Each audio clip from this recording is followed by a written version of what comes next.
Welcome back to the JTF Show podcast. I'm your host, Jason. And today we're going to do the Jubilee Trump voters versus Biden voters. And just to give you this thumbnail for the third one, who should be president, middle ground, election 2020. That's the thumbnail for Jubilee. Jubilee is not sponsoring this. I'm just telling you where I got this video that we are going to listen to, and for me, listen/watch today. And just to tell you guys, the video that I'm going to do with the whole storming the Capitol, that might be delayed for a pretty long time, and I will address this in my videos as I am doing half of this debate, pretty much debate.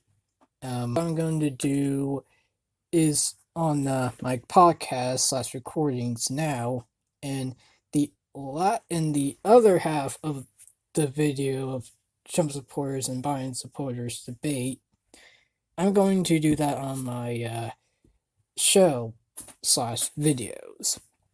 So yeah, and this isn't really rules, this is more of rules for me.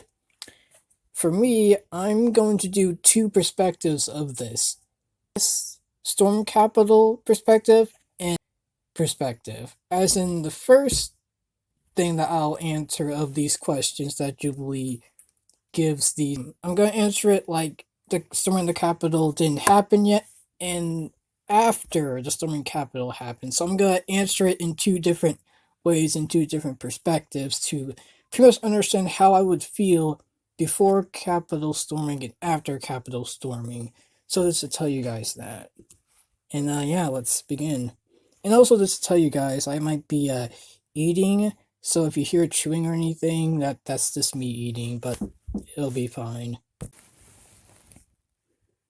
The United States is the greatest country on earth.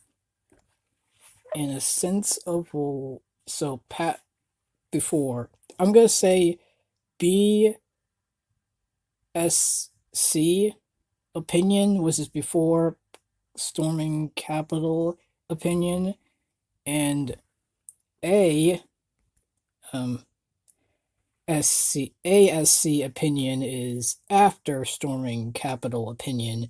And I was not there, just to tell you guys, I was not there. I was at home watching this horrific event of people storming the Capitol, and I will get into all that, a whole timeline, just in general, my thoughts, and just in general. I will do that, but it might be a little bit delayed, so yeah, just to tell you guys that.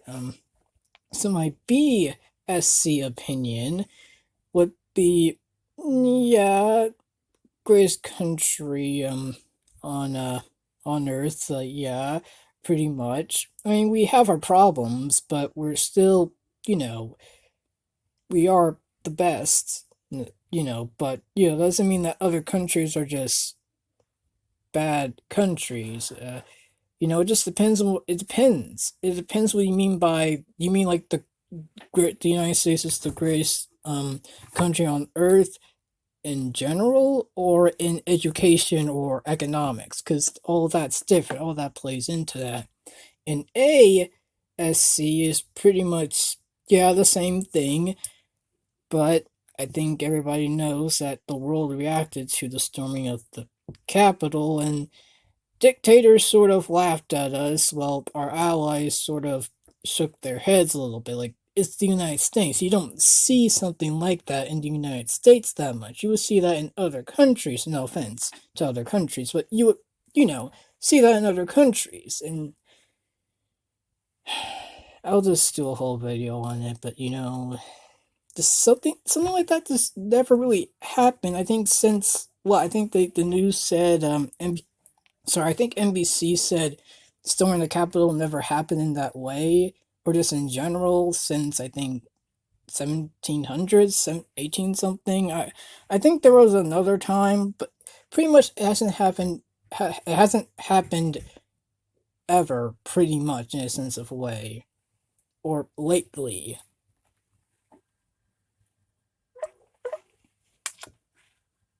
When I think about America being the greatest country, one of those benefits that I do think is so great is we have the freedom of choice. There's many True. countries where women, their voices are suppressed.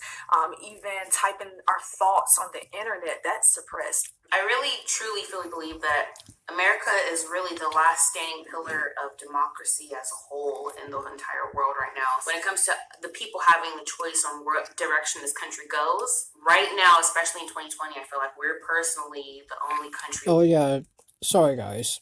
Just to inform you, this was in October 29th, 2020, so this was even before the 2020 presidential elections. So let's tell you guys that. The video. Country left where we have that opportunity and that door open for us. The United States is actually the only country that has freedom of speech in its constitution. And I think most people would agree, like, without freedom of speech, like, you can't do much. Like, that is really pretty key, having, like, freedom of thought and, like, people being able to, like, make... True, but just because we have freedom of speech, that doesn't mean we can do whatever we want. I mean, I think everybody knows that. Freedom ain't free, and, every rule has consequences and stuff like that.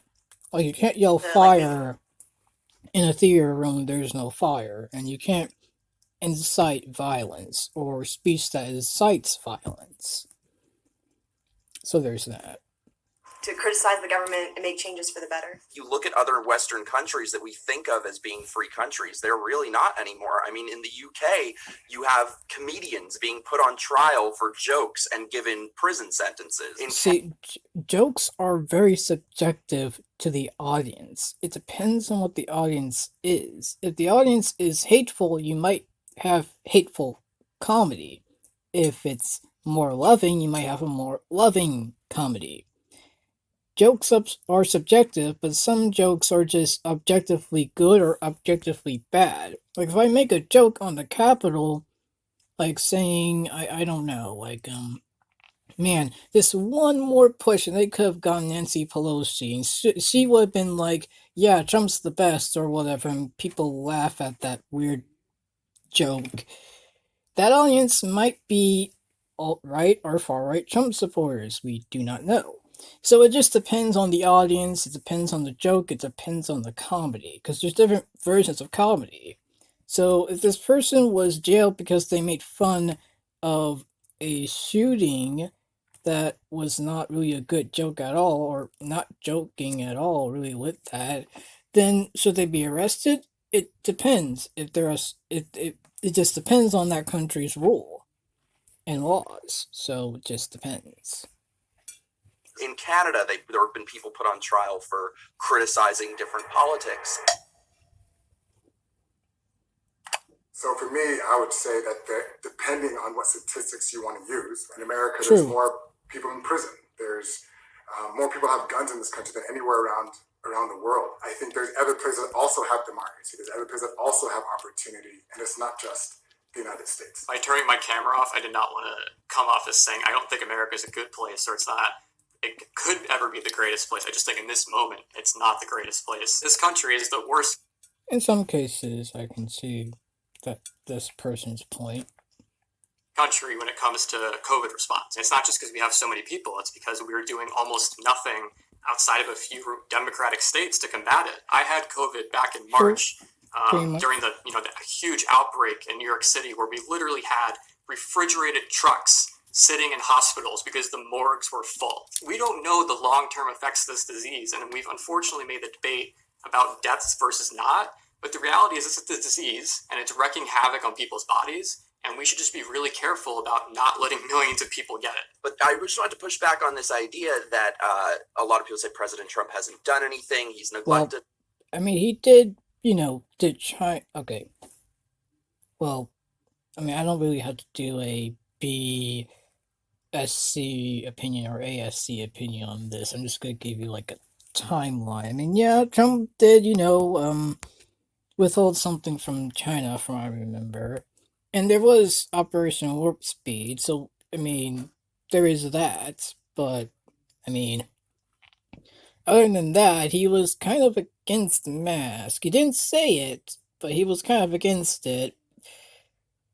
I mean, he pretty much called people who didn't wear masks their friends, and people who did wear masks, maybe, I wouldn't say that he called them weak, but he's the one who made it political with masks, of all things. I mean, yeah, he did some things, but at the end of the day, he didn't really take it that much seriously.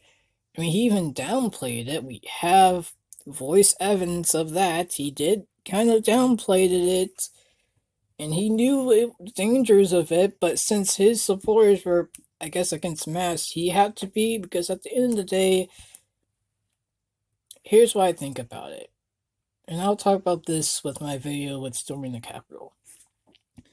One time, if not at least 2017, God kind of used Trump for good things. But I feel like Trump used God as a political tool rather than God. I felt like God kind of, I wouldn't say left him, but I felt like he tried his.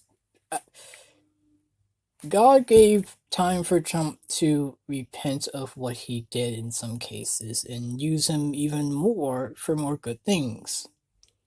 But I felt like Trump just didn't listen to God, and God was like, if he's not gonna do it, I mean, I'm gonna take him out. That's what I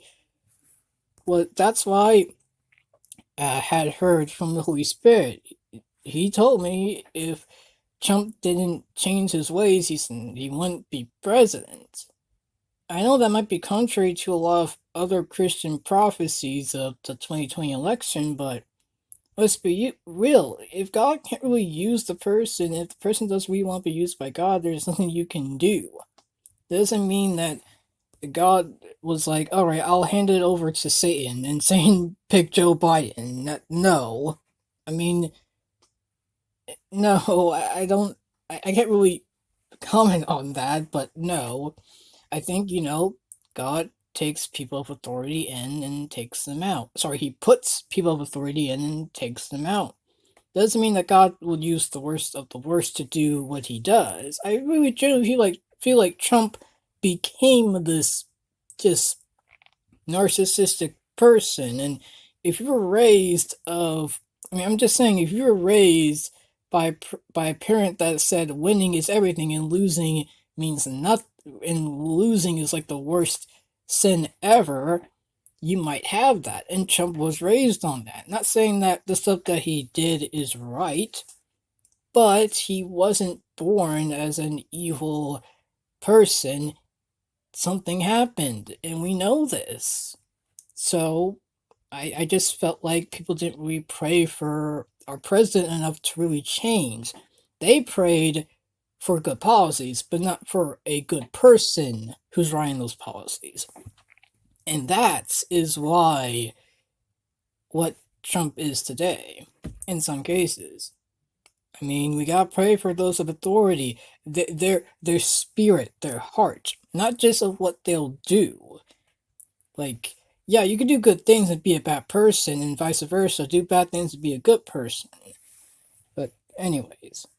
Neglected it. Kamala Harris just the other day released a statement saying that President Trump found out on January 28th about COVID and he did nothing. He found out on the 28th, and then on January 29th, he established the task force, the U.S. Coronavirus Task Force.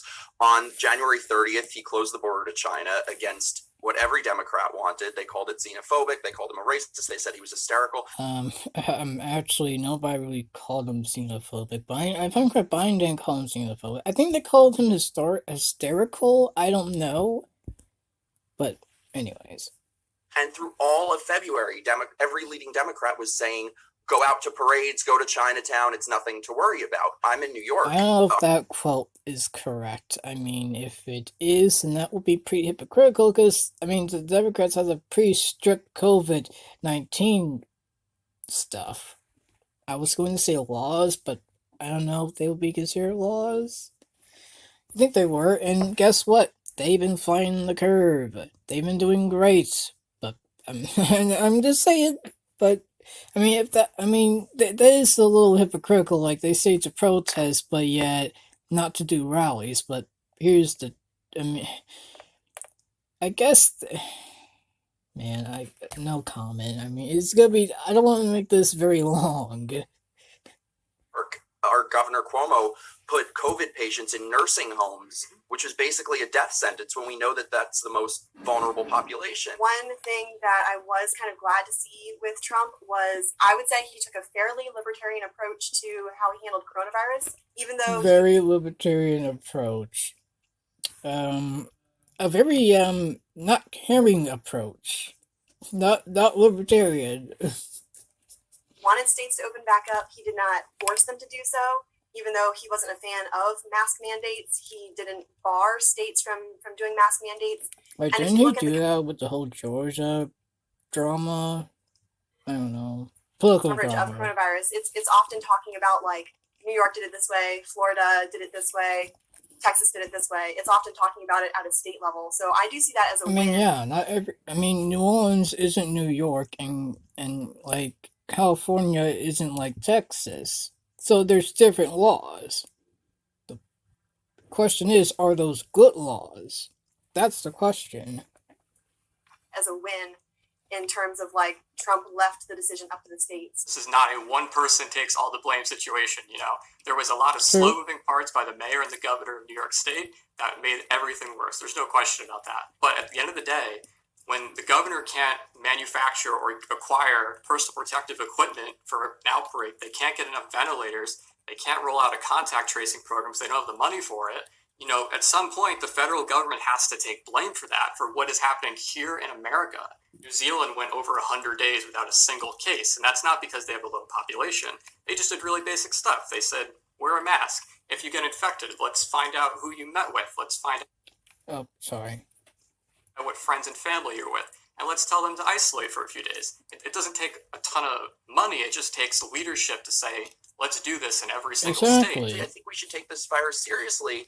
However, I am also worried about protecting our rights in the meantime, because this is reminding me a lot of 9/11. See, here's the thing. What rights are being taken away of wearing masks and social distancing and, you know, maybe quarantine? There's nothing. No rights are being threatened. This is a new thing. Well, still kind of a new thing. It's 2021, but it's still there. Coronavirus is still there. Like, I don't get the whole rights thing because nothing is being taken away, really. Like, not really. Not at all. 11, and that 9/11 was obviously something that was very real and affected everybody. But because everybody was so afraid at the time, the government was able to come in and impede on all of our rights. And anyone who tried to speak up for our constitutional Okay, Jubilee is saying what this person is saying, pretty much what he's talking about. The Patriot Act was written following the September 11 attack on an effort to dramatically in the U.S. national security. Titan is a little bit small, but anyways, national security, particularly related to terrorism. Oh yeah, I think they pretty much said war on terrorism, like the war on drugs thing. And this was from Wikipedia, and I don't know how Wikipedia is reliable as of now, so take that as you will. And look at this video yourself, guys. constitutional rights was called anti-American, and you're with the terrorists. And I feel like that's kind of what is happening now. If anyone wants to consider what the other damage that is being done in fighting the coronavirus, you're told you just want to kill grandmothers. True, like there is, depression is going up, suicide sadly went up, depression sadly went up, like abuse sadly went up because of a lot of the shutdowns, but that's why you gotta, you gotta do something about that, like add cartoons that they're wearing masks, like feel like this is a good thing instead of something that's just one-sided. Grandmothers, and you're not taking it seriously. So I think that needs to be a balance in how we approach this. I'll agree with Mikey in terms of the economic response. Business has been shutting down, and people are trying to find ways to support themselves and their families. In addition, we can also talk about Donald Trump just 2 days before he got COVID was on stage making fun of Joe Biden about wearing a mask, right? This is the leader of the country. So we can't also say that he took it seriously. That's true. I mean, he's got a point. Like, that's the leader of your country saying that. It's like, jeez. And then at the same time was mocking somebody for taking it seriously. Mikey, you touched on, civil liberties, especially after 9/11. Look, I wholeheartedly agree. The Patriot Act and a lot that came from that was a mistake. To me, asking someone to wear a mask and potentially having an app on their phone that does non-GPS based contact tracing, that's not really privacy invasive or taking away my rights. That's just like basic respect and humanity to like. Exactly. Like, I'm respecting my fellow brethren. Now the whole, what he said, I think was something about tracking. I'm sorry, it was, I don't know, because tracking is usually used as a negative. Protect others. Like, we're not taking guns away. We're not reading your SMS messages. Like, I think exactly. You're kind of stretching the truth there. Those are absolutely things that are happening. The government is reading messages, spying on us. Listen to anything that Edward Snowden had. Well, yeah, it's the government. I mean, I'm not a conspiracy theorist, but I'm like, yeah, they kind of watch you. Especially if you did stuff that was anti-Semitic or racist. Yeah, I think they're watching a close eye on you, so they'll, prevent. I'm not gonna get into a debate of governments as of now about, about rights and all, but I mean, like, how else do you think they stop a lot of terrorist attacks? Like Snowden has to say. So right, that's what they did then, but that's not what's happening now. Of course, it's still happening. We're still 20 years later trying to I'm talking about undo all the power that the government took in 2001. As their measures keep getting more draconian, they aren't going to then relinquish this power. But what power do they get by asking you to wear a mask? Like, it's a very simple thing. Like, how are you taking anything away? You're actually putting something in a sense of a way. Where the governor said that they'll shut off people's power if they have more than 6 people over their apartment. Now that's crazy. That's wrong. If that's true, then that's a little bit off. But if it's necessary, it just depends. I don't think that's the place of the government. I'm just saying a basic statement, like wear a mask when you're going grocery shopping to protect everyone around you. Like, I think we can all agree that that's a good idea. I think we can do that, not guys. Intruding on my rights. And the president should encourage people to do so as the leader of the country. Talking about, a government impeding on somebody's rights. We have the speed limits. We have laws that we have to obey. He's got a point there. I mean, we have speed limits. We have things that the government says if you don't do this, you'll get arrested. Like, we have stop signs.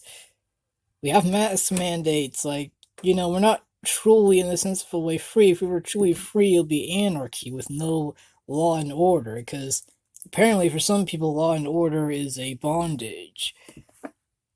Not saying anything about Buddhism or anything like that, or socialism. I'm just saying some people think that laws are like chains, they need to be broken, which is wrong. It actually keeps us more free to the people who want to overrun. So every single day, we're not in this place where it's complete anarchy where we can do whatever we want to. So every single day the government is enforcing rules and regulations that we decide to follow. But if now a mask is something that's so big, I know, I think it's just a little bit of a stretch. The other side circulates more fake news. Ooh, BSC opinion, I think it's a little bit equal. ASC opinion, we can clearly see who has more fake news. It's the right. It's definitely the right. The left has some stupid things, but the right is like, somebody, I heard a video on this, and it was pretty much saying that the left doesn't know that they're stupid when the right are professional stupid people.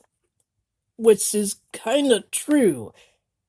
Pretty much the left doesn't necessarily know what they're doing, it's just the higher-ups do, while in the right, the higher-ups and the lower-ups know what they're doing. They just act like they're new to it. At the end of the day, that's kind of true in some cases.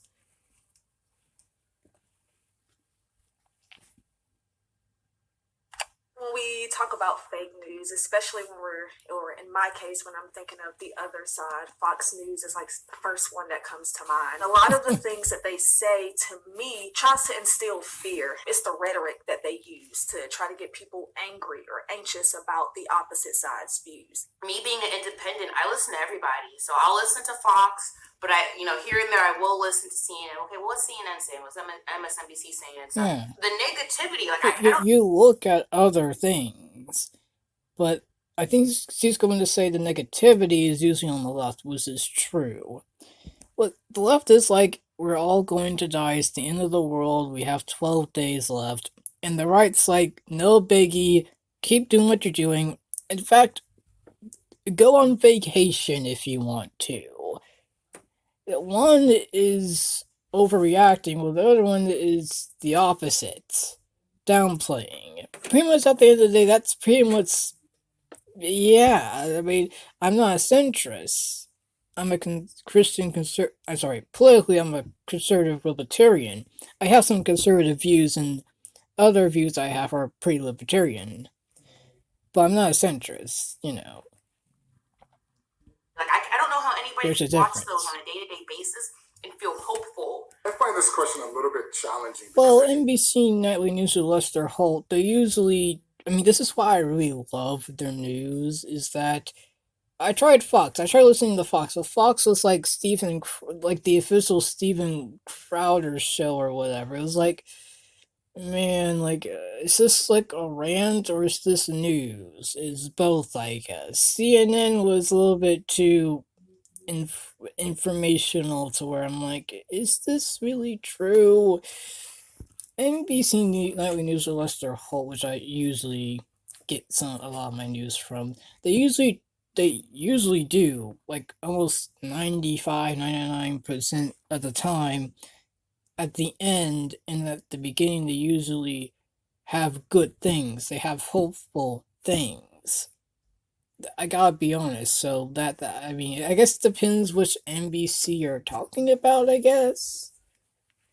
I think both sides have, the word fake news that's going out there. But the reason why I find it difficult is because fake news never started until this administration. The biggest fake news that I would say is them saying that the economy is now saved under Trump. What are those facts, though? Because for me personally, when I look at the trade deals that he did with the United States, Canada, Mexico agreement and everything, there are trade deals that Trump has implemented in his administration that have been very, very effective. If you really look at the jobs that are being created right now in this country under a pandemic, that's pretty. I'm a Nancy Pelosi clap that one. That's pretty damn impressive to me. Talking about the economy improving. I forgot to tell you guys, they might curse and all, and I've seen it before, but it's been a long time, so just to tell you guys, just a fair warning. Sorry for not telling you this earlier. I'm sorry. It was already improving before he got into office. You look at 2010 in October, the unemployment rate nationally was at 10, and by January 2017, when Trump got into office, it was at 4.7. The weekly earnings rate was already improving. The stock market was already the highest it was ever been in 2013. I would give this to Trump. He is an amazing marketer. Obama wasn't putting it on Twitter every single day that the stock market was the highest it's ever been in 2013 and on. You said that fake news didn't really exist before this administration is crazy to me. I mean, even think back to the Iraq War. Who sold the Iraq War to the American people? It was the New York Times. The hysteria about Trump, I think, is totally unjustified. There was a study from Harvard showing that 94% of media coverage of Trump is negative. There was a time that Trump was asked about MS-13, a gang which beheads people and murders children, and he called them animals. The New York Times, the media, the entire mainstream media, CNN, they all reported that Trump called all immigrants animals. They said he called... True, but... Wait, hold on. The whole quote was, they're rapists and murderers, and some I think are pretty okay. That was pretty much the quote from Trump. So he thinks that the majority of Mexicans are rapists and murderers. He said some I think are okay. That is what he said. You can look at the whole thing. That is what he said. That's what he said. But he also said, I totally condemn white supremacy and all of that before he said the both sides quote. So, you gotta look at everything before you just jump in the bandwagon of Trump said this and Trump did that. You have to look at everything.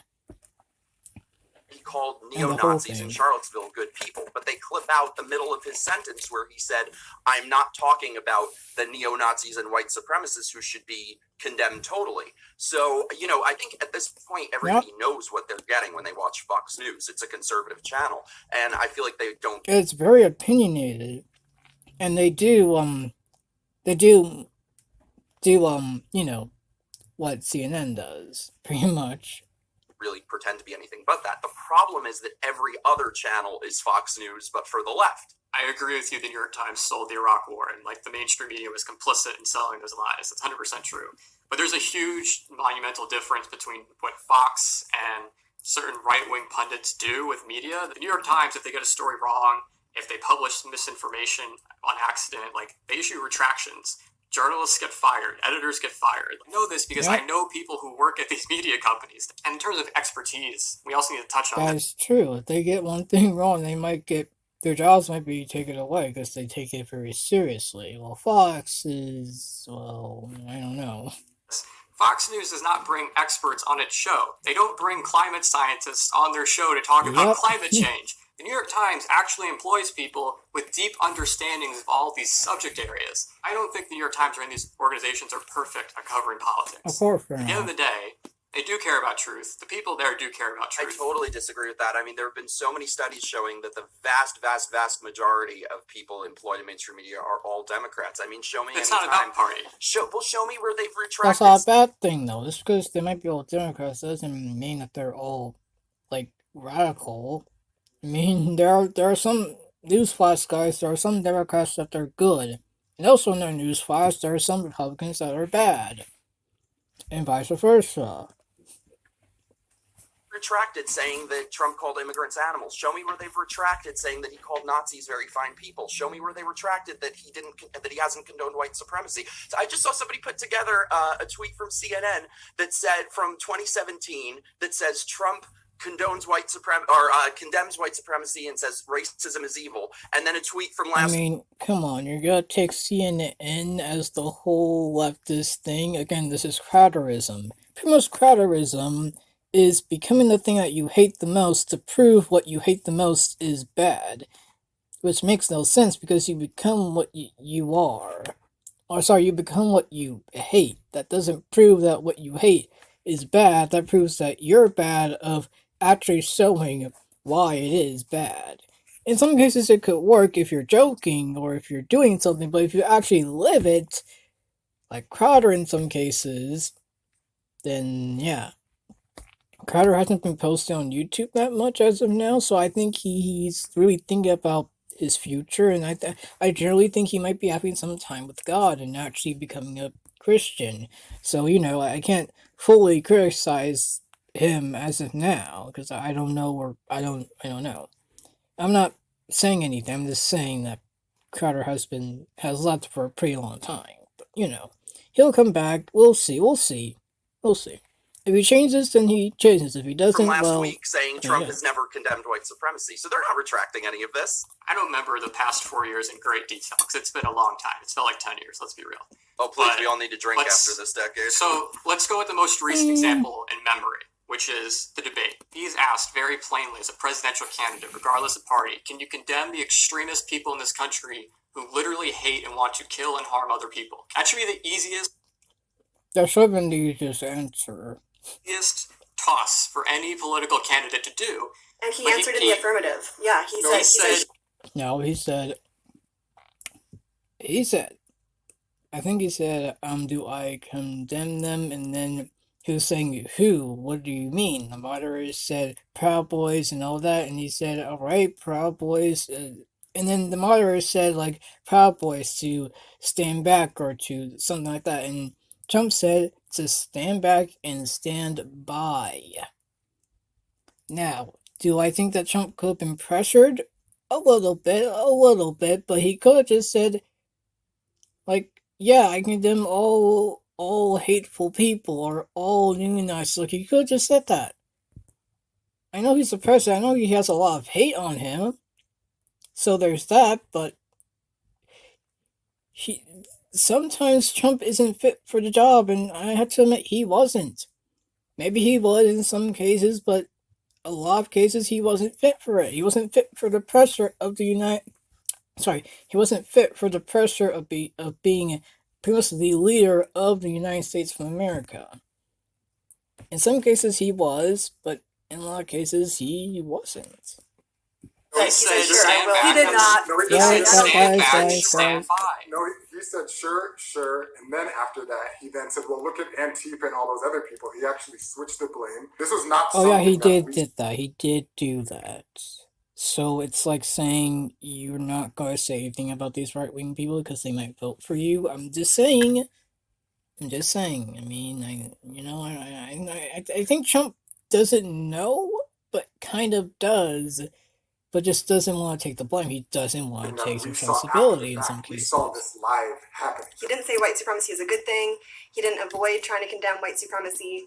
As soon as he was asked, like, will you condemn white supremacy, he answered in the affirmative. Like, he said sure multiple times. Chris Wallace said, like, will you ask them to stand down, I think. And so Trump, he used the word stand by, which most people, like, take to mean kind of like... Take to mean stand by, as in get ready.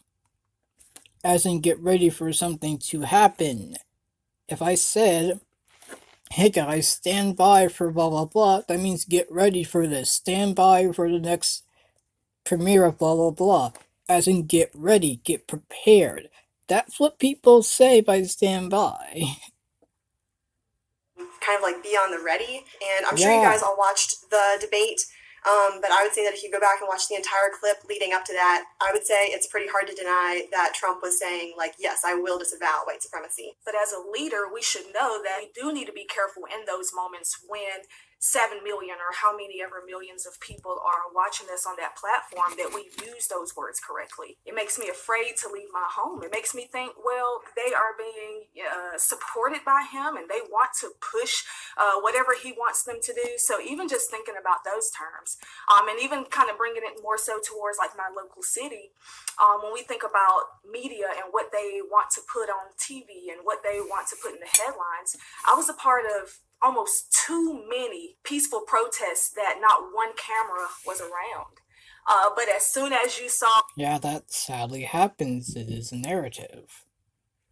There is a narrative. People getting a little angry and they were breaking into stores. That doesn't mean that the narrative is right or wrong or good or bad or true or false. I'm just saying that there is a narrative in news.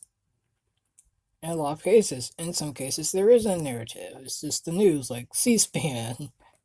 They were looting. The cameras was there. So I do definitely say media has an impact on how we hear and receive things. But also as a leader, the leaders need to know that the media is going to use your words against you. You do need to say certain things more direct or more assertive to make sure everybody understands on that first day, not 2 days later or 12 hours later, whatever the case might be. I completely agree, even as a Trump supporter. Look, when I voted for Trump, me personally, I voted for Trump in 2016. And I knew back then he's not a politician. He's going to say some things that the media, who already hates his guts, is going to take some things and twist it. So I agree. And when I was watching that debate and Joe Biden was all like, Proud Boys, you know what I mean? Why doesn't he just say, hey, I literally just made the KKK a terrorist organization? That right there, you're disavowing white supremacy. True. If I'm correct, he did make the KKK. Well, did Trump actually did that, or did the FBI did that? I mean, I'm just saying. I had to look at the whole thing. I don't know.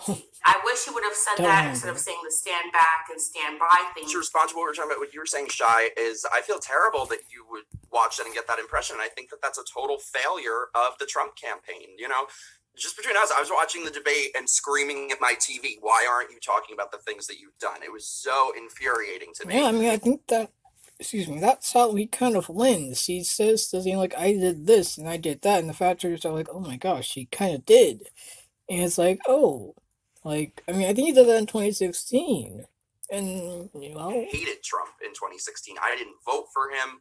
I thought every horrible thing about him. And one of the things that really changed my mind is when I saw the things that he was actually doing to help the Black community. When doesn't mean that he was a what good he person. has done for the Black community, when it's the opportunity zone, whether it's the prison reform, whether it's fighting for school choice. Okay, it's saying opportunity zones. A QOZ is an accommodatively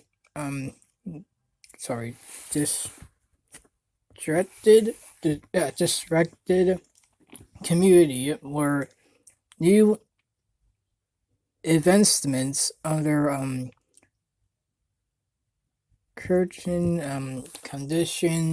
certain conditions may be eligible for professional tax treatment. Okay. IRS. Okay. That's true. I think Trump did do that, and that was pretty good. Opportunity zones and stuff like that. But that doesn't mean that he like personally wanted that. I think in some cases, personally, he wanted that. If you look at the RNC, he was pretty good. I have to admit, he was doing pretty great things. So gotta credit credits too. Girl, that helps those Black single mothers that are out there in the community who live in these impoverished zones and everything. Their children aren't sentenced into really shitty schools and everything. Excuse my French. To me, him doing things like that is so that we can bring it up. Oh, but he did do this for the Black community. Oh, he did do this. So that's what it feels like. And as far as like school choice, as an educator. School choice. School choice. A term for pre-college public education options disrupting, I think, a wide array of programs offering students and their families voluntary to publicly provide schools to search studies or generally blah blah blah by the location of their family. This is also from Wikipedia, and again, it's Wikipedia, so take it as you will a little bit, but for real, just look all this up yourselves at the end of the day.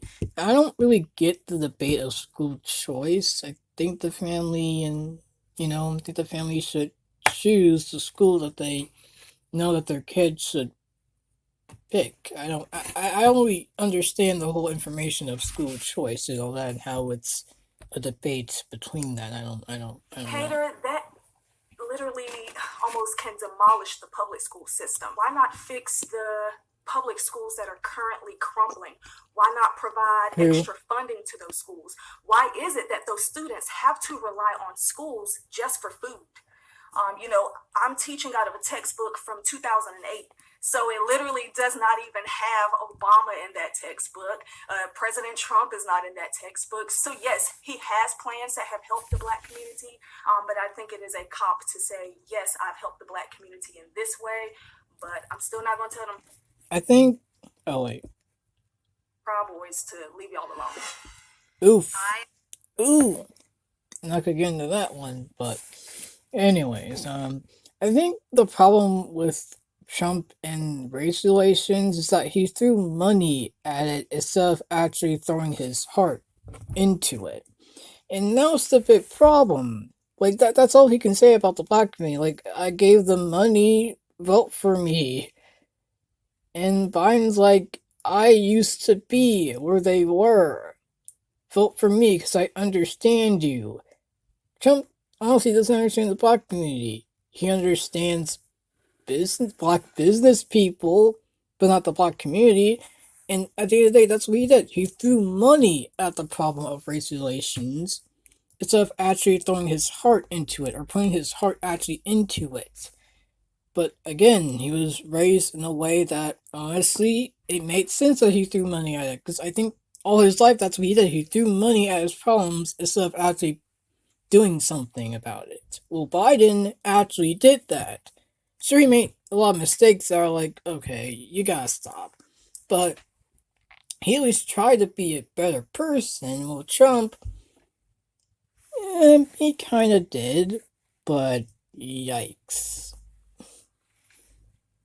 I am worried about a civil war in this country?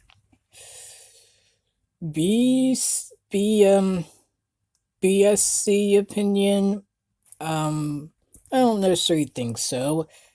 SC opinion, I don't want a civil war, but man, after storming the Capitol, alright, I can do this. I don't know. I generally do not know if there will be a civil war. But I will have to pray and ask God that there will not be another civil war. We do not need this. We do not need it. In this country, we need to heal. Even Trump kind of agreed to that. Biden's been agreeing to that. I agree that this country needs to heal. We don't need a civil war. We really don't. And that will be part 1 of this for my podcast / recordings, and I'll be right back, because it's like 47 minutes, and we're like 17 minutes and 45 seconds in with the video, so yeah, just yeah, I'm just gonna come back. Yeah, God bless and have a great day.